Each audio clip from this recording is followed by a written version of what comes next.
Hello and welcome to a quick video about the Boss Katana Mark II and some of the controversy around that.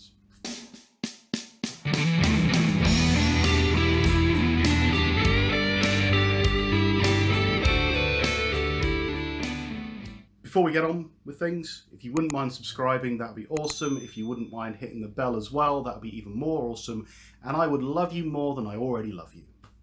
Now, Boss have just released the Boss Katana Mark II last week. And it's fair to say that it's had some mixed responses from people.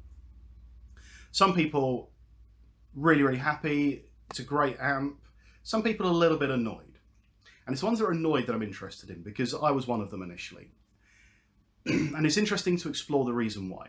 So the reason people are annoyed is Boss Katana Mark II came out with no fanfare, and on the Wednesday people were buying the Boss Katana Mark I, on the Thursday the Mark II was released, and no one knew it was happening.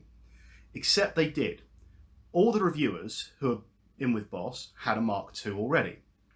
We know this because on the day the Mark II came out, dozens of videos all came out at the same time, meaning that Boss had an embargo on the reviews. It also means that shops that were selling the Mark I on the Wednesday had Mark II stock on the Wednesday already and knew about it and was selling them because they weren't allowed to say anything. So it's understandable that people are annoyed that on a Wednesday they buy a Mark I, and on a Thursday they find out that the Mark I is replaced, and that there's new software come out for the Mark II that isn't compatible with the Mark I. Now the reason this annoys people is because we live in a consumable world. And I'm going to use the analogy of an iPhone. When the new iPhone comes out, there's a fanfare for a few weeks, months even, that there's going to be a new iPhone. And people have a choice. They either save up for the new iPhone, or they wait until the new iPhone comes out and they buy the previous iPhone cheaper. It just gives a little bit of market choice for them, and they get some idea that they might be able to get either a really good deal on a very good iPhone, or they can get the latest bleeding edge version. The key to all of that is the software and backwards compatibility. So when a new iPhone comes out, there's a new version of iOS. And iOS works with the previous versions of the phone down to a certain level. And all of the features that aren't hardware specific are then available to older iPhone users. So their loyalty to iPhone is rewarded by having new features, having similar features to the newest one, but there are some things that will be missing. So if you take that back to the Katana, a new version of the software comes out, and firmware, obviously. What people would prefer, being used to this mobile phone model, would be the version of the software updates, a new version of firmware comes out that includes Mark II and Mark I hardware. Mark I gets all the effects that the Mark II has within reason, except for the stereo effects, say. But it doesn't get some of the updates that require the concentric controls that the Mark II has. Because the two aren't that dissimilar. They're very similar, in fact. So there's no reason why one can't be compatible to the other. So for instance, tones made in one aren't compatible with tones made in the other. I think that's part of the annoyance, because we are now used to this backwards compatibility and expect it in hardware.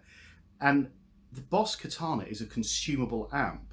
It isn't like a Fender 1979 Princeton or whatever it is, where it's kind of, it will always be as good as it was. It is a software-based amp, and there will always be improvements. And if you think that your Mark I is no longer going to get improvements because Mark II is out, then quite rightly you feel a little bit miffed because you've been loyal to Boss, and they're not then repaying that loyalty to you by giving you new features in the thing you've already invested in. Keep in mind though that the Boss Katana isn't very expensive. We buy a new iPhone and that's £500,000-600,000, whatever it might be. Boss Katana's £200-300. So in their mind, it's a replaceable consumable amp. But in our minds, when we've bought it, we've invested in it, it's not the same as buying a phone. We're not used to amps being like mobile phones where you just replace them when they get upgraded. So quite rightly, we would like to see a similar model where the amps steadily get upgraded until they are obsolete and the hardware can't keep up anymore. And I think that's kind of why there's some irritation. Not least of which, as I said, people buying it on the Wednesday then find out on the Thursday there's a new version that they weren't told about. So I think Boss needs to learn from this a little bit and look at a more mobile phone style marketing strategy where there is pre-warning that new stuff's coming out. There is an opportunity to give people choice if they want to save up for the new iPhone 11, the Boss Katana 4, or whatever it's going to be.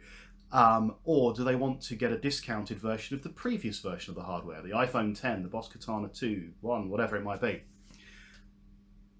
But then make sure that loyal users are still rewarded by having upgraded software for a while, where they get extra features. That means they don't feel that their loyalty has been misplaced. That's my thoughts on the matter. What are your thoughts? Let me know in the comments. Tell me how you feel about it. Like I said, lots of people don't care, and lots of people are taking the mick out of people who are annoyed because, oh, you know, it's not very expensive, it's just an amp, things get upgraded. Absolutely. But I think in the world that we live in today, where technology is consumable like this, there is a slightly different expectation. And I'm not sure Boss have understood this as a, you know, they are used to making this kind of stuff, or pedals that people are used to seeing upgraded. So a multi-effects pedal, people are used to seeing new versions of that come out. These kind of pedals, people are used to just buying and having once. Amps, this kind of modeling amp is a bit different. It is very software driven. And I think just on a Wednesday having a Mark 1 and on a Thursday there being a Mark 2 seems a bit odd and not really what people are expecting or used to anymore. So let me know in the discussion below. Comment, like, subscribe, and I'll see you soon. Cheers.